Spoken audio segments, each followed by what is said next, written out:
Aviões da FAB transferem pacientes de Manaus para 8 estados. O Amazonas vive um colapso por causa da Covid. E você vai ver também.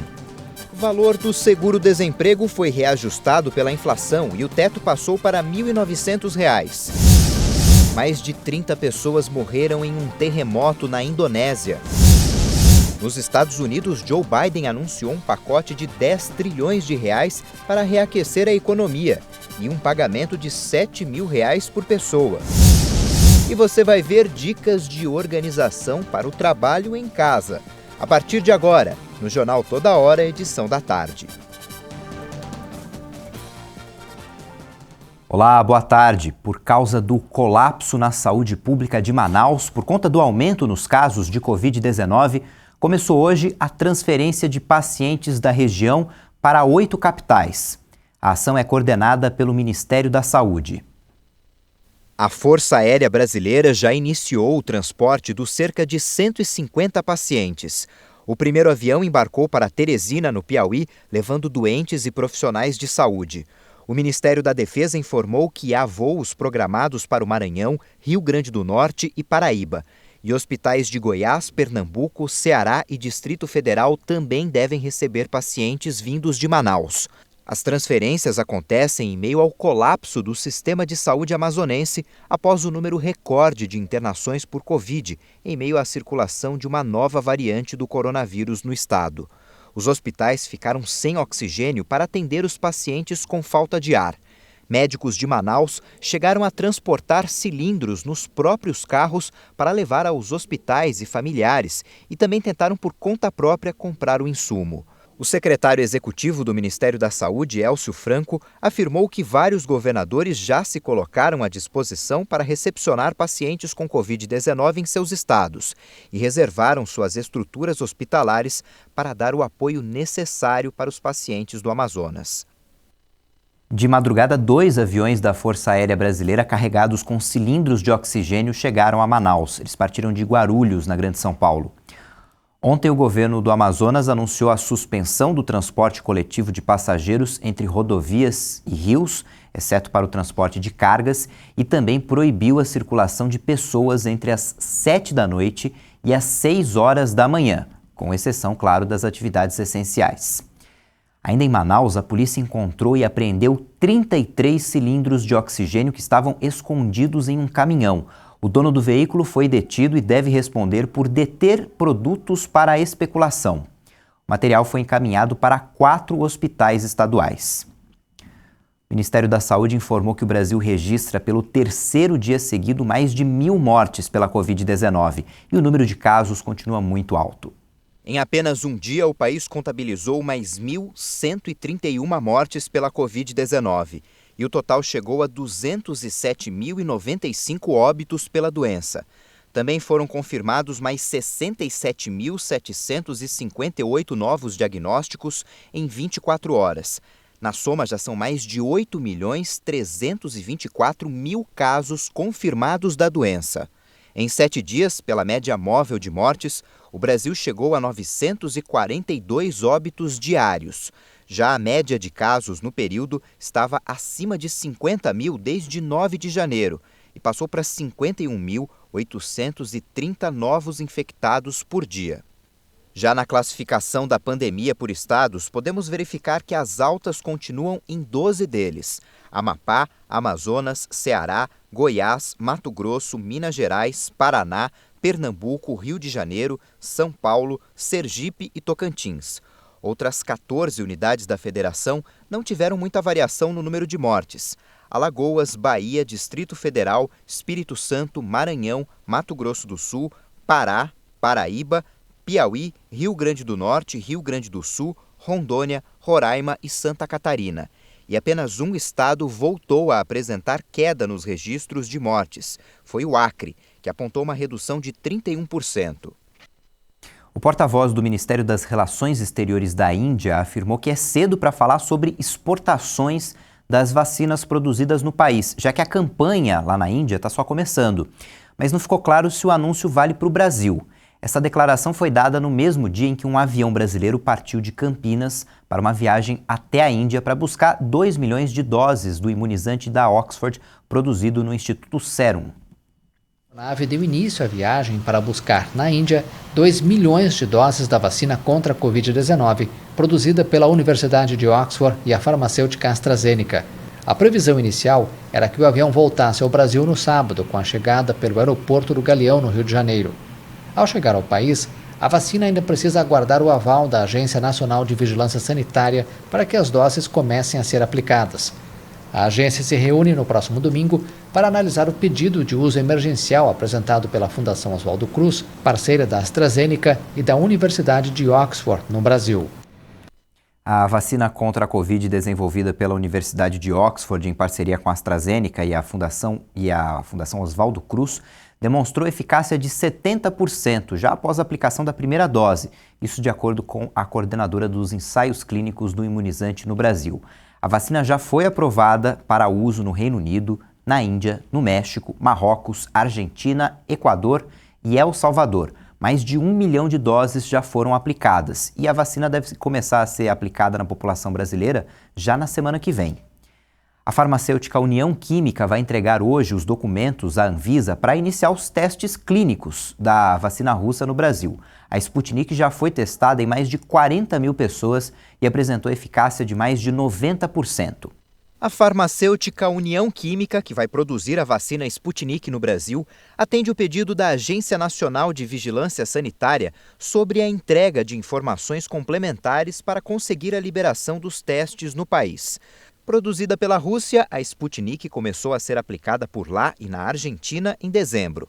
Segundo o Instituto Gamaleya, que desenvolveu a vacina, ela apresenta eficácia de 91% e foi testada em mais de 40 mil pessoas.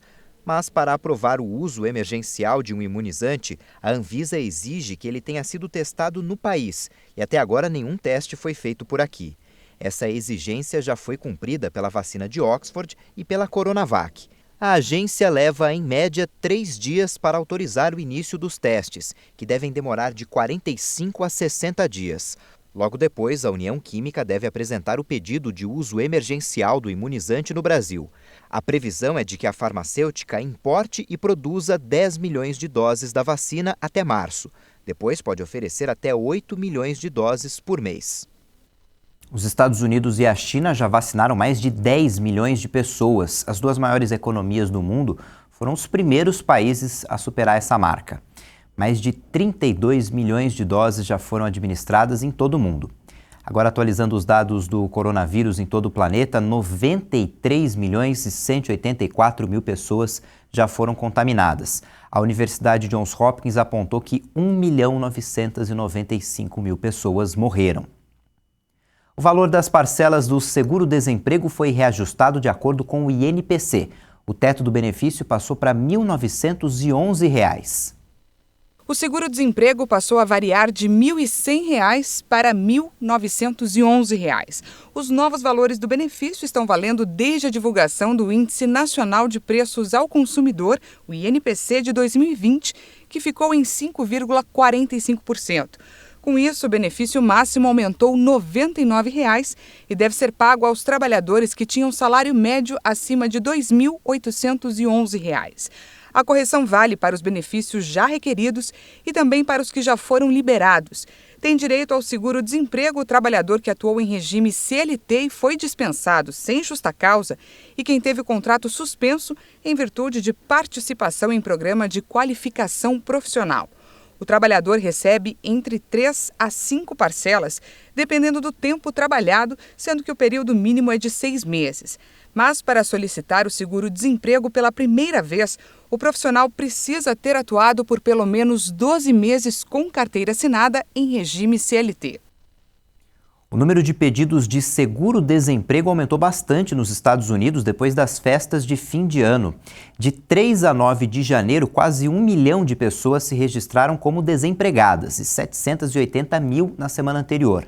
O número total de desempregados no país chegou a 5 milhões e 200 mil pessoas. presidente eleito dos Estados Unidos, Joe Biden, apresentou um plano de estímulo à economia de 1 trilhão e 900 bilhões de dólares. Mais de 10 trilhões de reais, tudo para recuperar o país da crise econômica vivida após a chegada do coronavírus.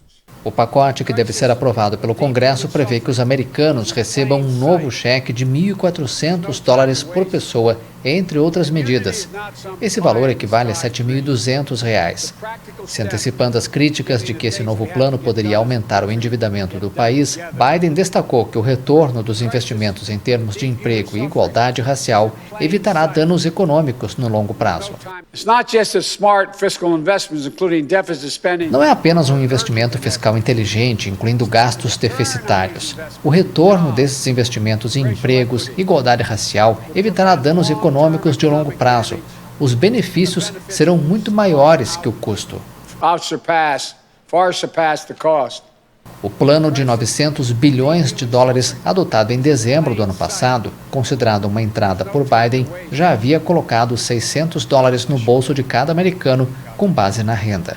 O democrata também prometeu a criação de milhões de empregos no setor industrial dos Estados Unidos. O governo de São Paulo revogou o aumento do ICMS para 3 setores. A medida já tinha sido anunciada na semana passada, mas só foi publicada hoje no Diário Oficial. O imposto subiria para o setor de hortifrutis e insumos agropecuários, energia elétrica e medicamentos genéricos. A Caixa liberou hoje saques e transferências das últimas parcelas do auxílio emergencial para aniversariantes de julho que não são do Bolsa Família. Os beneficiários já haviam recebido os 2 últimos depósitos no aplicativo Caixa Tem nos dias 2 e 20 de dezembro. Ao todo serão beneficiados 3 milhões e 400 mil trabalhadores. Depois do intervalo, a gente traz dicas para organizar a casa para fazer o home office. A gente volta já.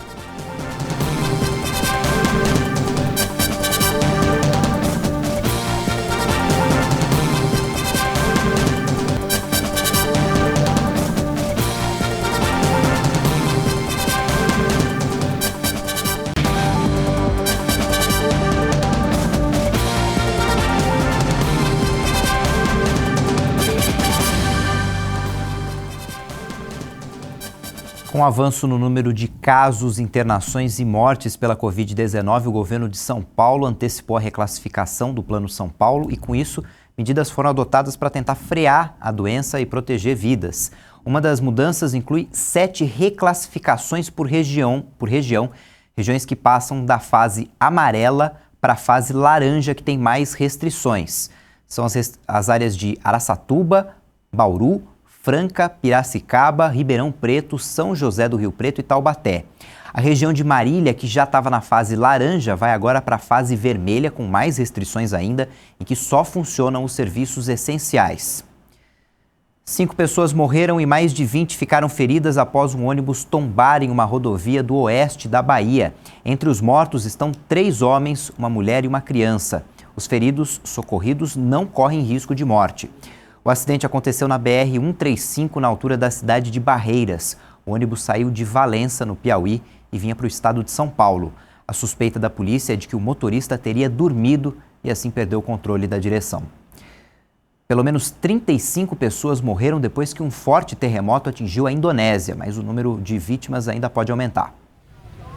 Dezenas de pessoas morreram e vários edifícios desabaram, entre eles um hospital no terremoto de magnitude 6,2 que atingiu a ilha de Celebes, na Indonésia, nesta sexta-feira. O epicentro do sismo, ocorrido às 2h18 do horário local, foi localizado 36 quilômetros ao sul de Mamuju, a capital provincial com 110 mil habitantes. Depois dos tremores, foram registrados deslizamentos de terra que interromperam o acesso a uma das principais estradas da região.